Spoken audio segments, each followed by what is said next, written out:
नमस्कार। आज हम लोकतंत्र में नौकरशाही की भूमिका की चर्चा करेंगे। वर्तमान युग में राजनीतिक तंत्र का संचालन लोकतांत्रिक ढंग से निर्वाचित सरकारों द्वारा किया जाता है। विश्व के अधिकांश देशों में इन लोकतांत्रिक सरकारों में मनुष्य के अधिकतम हित साधन के लिए लोक कल्याणकारी राज्य का संकल्प आदर्श के रूप में स्वीकार किया गया है। लोक कल्याण का यह आदर्श जनता के चुने हुए प्रतिनिधियों के द्वारा अकेले प्राप्त नहीं किया जा सकता। वस्तुतः आज कोई भी आधुनिक राज्य उच्च स्तरीय व्यावसायिक लोक सेवा के अभाव में अत्यंत अस्तित्व को बनाए नहीं रख सकता। आधुनिक राज्यों ने अपनी पूर्ववर्ती सेववादी नीति को त्याग कर मानव जीवन के प्रत्येक आयाम के उत्थान में अपना योगदान देना प्रारंभ कर दिया है। प्रशासन तंत्र के मानव जीवन में बढ़ते हुए इसी हस्तक्षेप को विद्वानों ने प्रशासकीय राज्य के रूप में निरूपित किया है। वस्तुतः आज भी सरकार का संचालन नागरिक कल्याण के आदर्शों और लक्ष्यों का क्रियान्वयन लोक सेवा की कुशलता, योग्यता, कर्तव्यनिष्ठा, सतर्कता तथा ईमानदारी पर निर्भर हो गया है। कार्मिकों की इसी असैनिक सेवा को जो स्थायी, वैतनिक और कार्यकुशल अधिकारियों का समूह लोक सेवा कहा जाता है। प्रसिद्ध विद्वान बी स्वार्ट्स ने व्यक्त किया है कि मानव जीवन का एक भी क्षण ऐसा नहीं है जहाँ व्यक्ति अपने आप को सरकार और उसके अभिकर्ताओं से पृथक महसूस कर सके। इसी तरह हरमन फाइनर ने मानव जीवन में राज्य के बढ़ते हुए हस्तक्षेप के बारे में यह अनुभव करते हैं कि राज्य उसके अस्तित्व के प्रत्येक पहलू में स्पष्ट तौर पर दिखाई देता है। यह सही है कि चुने हुए जनप्रतिनिधि और राजनेता देश की शासकीय व्यवस्था की नीति निर्माण संबंधी आंशिक कार्य तो कर सकते हैं, किंतु उसके निष्पादन के लिए उन्हें निस्संदेह लोक सेवा पर निर्भर रहना पड़ता है। प्रत्यायोजित विधान के विकास तथा एसचेपवादी नीति के परित्याग के परिणाम स्वरूप आधुनिक राजनीतिक व्यवस्था में लोक सेवा की भूमिका अपरिहार्य हो गई है। किसी भी देश के विकास की योजनाओं के निष्पादन के लिए मानव शक्ति और सामग्री की आवश्यकता अनुभव की जाती है। इन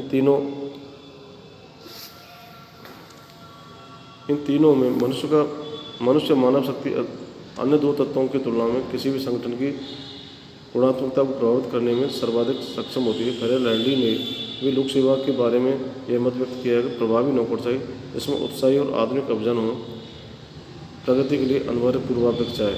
भारत की पूर्व प्रधानमंत्री स्वर्गीय इंदिरा गांधी ने अपने एक भाषण में मत व्यक्त किया था, किसी भी देश और संस्था की गुणात्मकता एवं निर्णायक सीमा तक उसमें संयोजित कर्मचारियों की गुणात्मकता पर निर्भर करती है। यदि सरकार को जनता के लिए अधिक हितकारी भूमिका निभानी है तो उसके कर्मचारी को सरकार की नीतियों और कार्यक्रमों के निष्पादन में और अधिक गत्यात्मक तथा रचनात्मक भूमिका निर्वाह करना होगा। लोक सेवा और नौकरशाही। लोक सेवा शब्द का प्रचलित अर्थ राज्य की प्रशासनिक सेवा की असैनिक शाखाएँ हैं।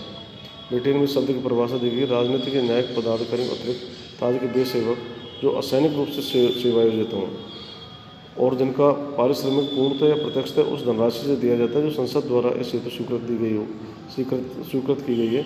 इस परिभाषा से स्पष्ट होता है लोक सेवा में उन लोगों को शामिल नहीं किया जाता जो सुरक्षा सेनाओं के सदस्य होते हैं। हरमन फाइनर ने लोक सेवा के बारे में कहा है, अधिकारियों को ऐसा पेशेवर निकाय लोक सेवा है जो स्थायी है, वेतनभोगी और कार्यकुशल या दक्ष होता है।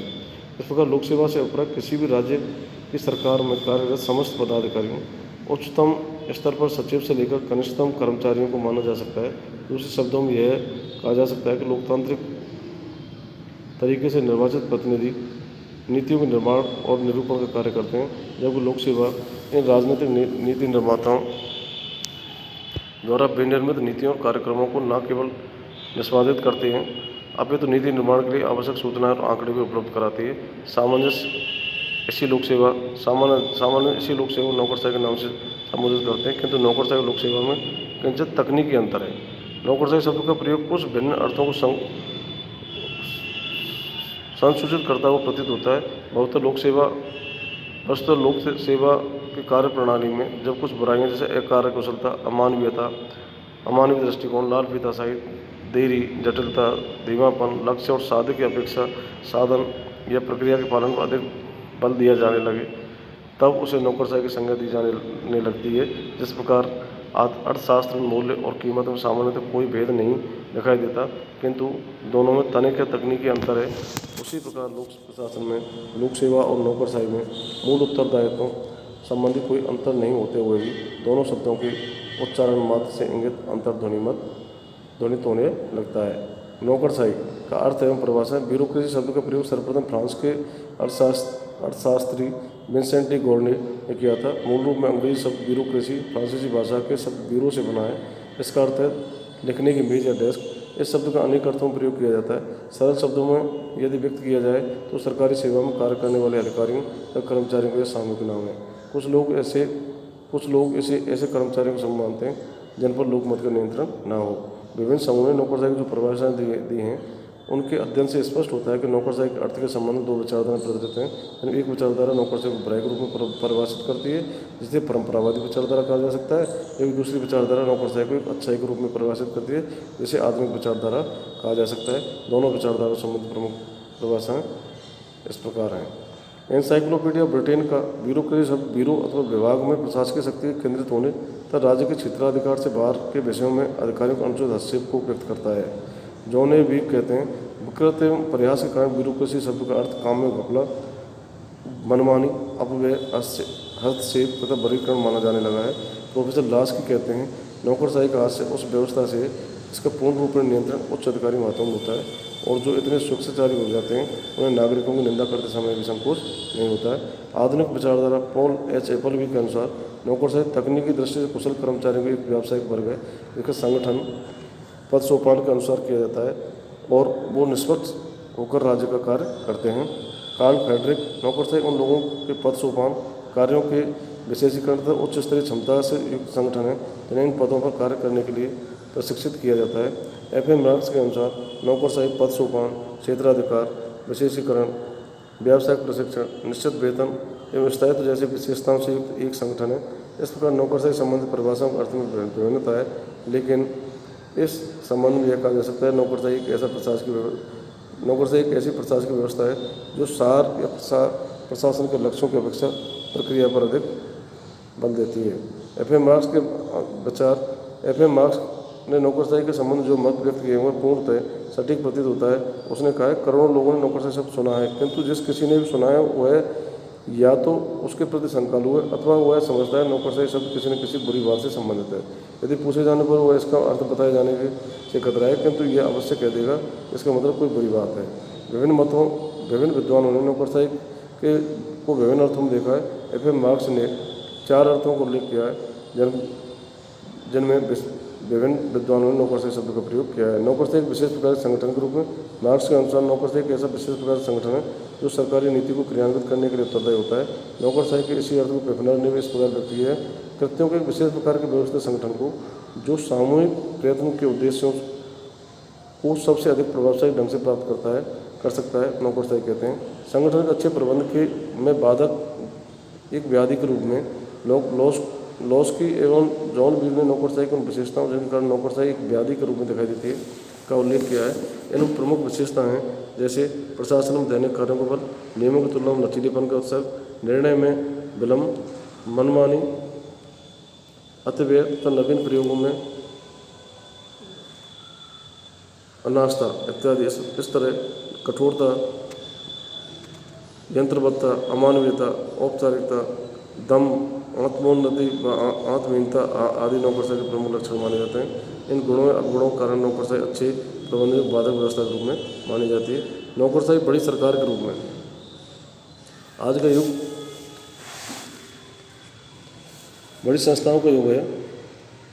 सरकार, निगम, व्यापार संघ, कार्मिक तंत्र, मजदूर संघ तथा विभिन्न राजनीतिक दल एक विशेष क्षेत्र में कार्यशील हैं। समस्त प्रशासकीय संगठनों का आकार कदाचित नौकरशाही के कारण यह बढ़ रहा है। स्वाभाविक है कि बड़ी सरकार और बड़े संगठनों के व्यापक उद्देश्यों का कार्यान्वयन कराने वाली प्रशासकीय शाखा अर्थात नौकरशाही भी बड़ी होगी। नौकरशाही की अंतर्निहित वृत्तियों के कारण उसका अपना स्वयं का आकार अति विस्तृत और अनियंत्रित होता चला जा रहा है। नौकरशाही नागरिक स्वतंत्रता के विरोधी के रूप में नौकरशाही के बारे में लॉस्की ने इस मत का पूर्व में उल्लेख किया जा चुका है, जिसमें उन्होंने इसे सरकार की एक ऐसी प्रणाली माना है जिसका नियंत्रण पूर्ण रूप में अधिकारियों के हाथ में होता है और जिसके कारण सामान्य नागरिकों की स्वतंत्रता भी खतरे में पड़ जाती है। विभिन्न विद्वानों ने नौकरशाही को ऐसे संगठन के रूप में देखा है जिसका उद्देश्य केवल स्वयं की उन्नति करना है, चाहे उसके लिए नागरिकों की स्वतंत्रता कोई क्यों न हानि पहुँचानी पड़े। नौकरशाही के प्रकार एफ.एम. मार्क्स ने नौकरशाही के 4 प्रकार माने। अभिभावक नौकरशाही ऐसी नौकरशाही जिसके द्वारा एक अभिभावक जैसे दायित्व संपन्न किए जाते हैं। वह जनसाधारण के हित के लिए सदैव चिंतित रहती है। प्लेटो के आदर्श राज्य की योजना ऐसी नौकरशाही का प्राचीन उदाहरण है। आधुनिक युग में प्रजा की नौकरशाही सन 1640 से 1650 को श्रेणी माना जाता है।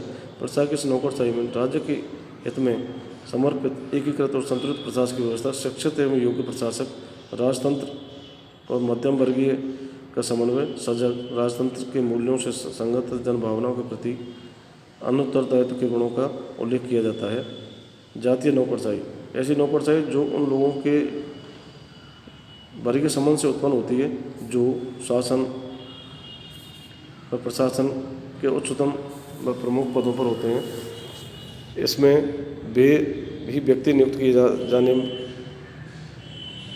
पाने में इसमें वे ही व्यक्ति नियुक्ति पाने में सक्षम हो पाते हैं जो उच्च वर्गों या जातियों या शासकीय जाति के होते हैं। इसमें नौकरशाही में प्रवेश हेतु ऐसी योग्यताएं निश्चित कर दी जाती हैं जिससे उच्च वर्गों वाले लोग ये प्रवेश पा सकें। ब्लोबी ने इसे कुलीन तंत्री नौकरशाही की संज्ञा दी है।